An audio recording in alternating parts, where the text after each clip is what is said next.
యేసుక్రీస్తునందు ప్రియమైన సహోదరి సహోదరులారా, క్రీస్తు జయంతి సందేశం మొదటి రోజు. ఈరోజు మనం ధ్యానించుకునే అంశం దేవుడు మనతో ఉన్నాడు. క్రిస్మస్ పండుగ మనకు గుర్తు చేసే ఒక గొప్ప సత్యం, దేవుడు మనతో ఉన్నాడు. మత్తయి సువార్త 1వ అధ్యాయం 23వ వాక్యములో ఈ విధముగా మనం చదువుతున్నాము. కన్యా గర్భము ధరించి ఒక కుమారుని కనును, ఆయనను ఇమ్మానువేలు అని పిలిచెదరు. ఇమ్మానువేలు అనగా దేవుడు మనతో ఉన్నాడు. యేసు ప్రభువే ఇమ్మానువేలు.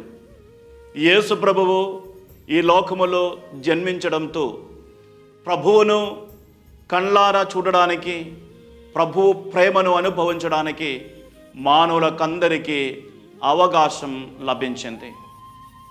యోహాను సువార్త 1వ అధ్యాయం 14వ వాక్యములో మనం చదువుతున్నాం, ఆ వాక్కు మానవుడై మన మధ్య నివసించను. దేవుడు మన మధ్య నివసిస్తూ ఉన్నారు. ఆ దేవుని పవిత్ర సాన్నిధ్యమును మనం అనుభవించగలుగుతాం. ఈ ప్రభువు ఈ లోకానికి వచ్చినది కేవలం 33 సంవత్సరాలు ఈ లోకములో ఉండడం కోసం కాదు, శాశ్వతంగా మనతో పాటు ఉండడం కోసం.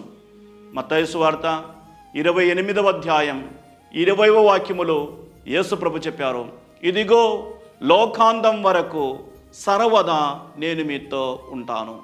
యేసు ప్రభువు మనతో ఉన్నారు.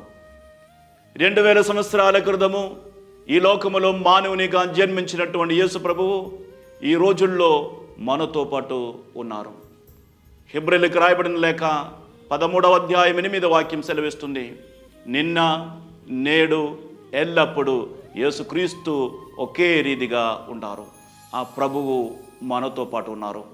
ఈ క్రిస్మస్ పండుగకు సిద్ధపడే ఈ రోజుల్లో ప్రభు మనతో పాటు ఉన్నారు అని గుర్తించి ఆ ప్రభు ప్రేమను అనుభవించి జీవించే ఆశీర్వాదం కోసం మనం ప్రార్థిద్దాం. దేవుడు మనల్ని అందరినీ ధారాళంగా దీవించునుగాక.